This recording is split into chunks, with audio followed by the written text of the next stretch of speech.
সারি সারি খাটিয়া, মৃত সবাই এক পরিবারের সদস্য, রয়েছে নবদম্পতিও। চার পায়ের এই পালকিতে করেই আজ কবরবাসী হলেন বরসহ একই পরিবারের এই 9 জন সদস্য। অথচ আজ এই মানুষগুলোর উৎসবে মেতে থাকার কথা ছিল।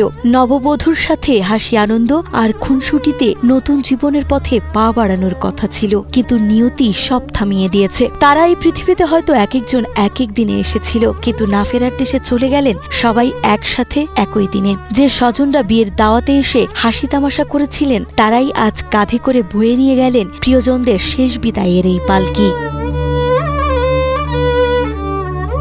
মোংলার শেহালা বুনিয়া গ্রামে বর সাব্বির হোসেনের বাড়িতে এখন চলছে বুক ফাটা হাহাকার। বুধবার রাতেই যে বাড়িতে বিয়ের বাদ্য বেজেছিল, শুক্রবার ভোরে সেখানেই পৌঁছায় 9টি নিথর দেহ।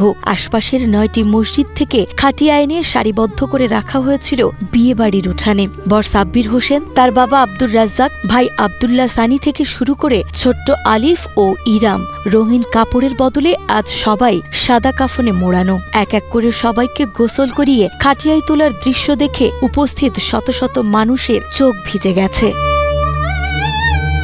এই মর্মান্তিক ট্র্যাজেডির সূচনা বৃহস্পতিবার বিকেলে। কয়রা থেকে বিয়ের অনুষ্ঠান শেষে নববধূ মার্জিয়া মিতুকে নিয়ে মাইক্রোবাসে মোংলা ফিরছিলেন বর সাব্বির ও তার পরিবার, কিন্তু রামপালের বেলাই ব্রিজের কাছে নৌবাহিনীর বাসের সাথে সংঘর্ষে চুরমার হয়ে যায় তাদের নতুন জীবনের স্বপ্ন।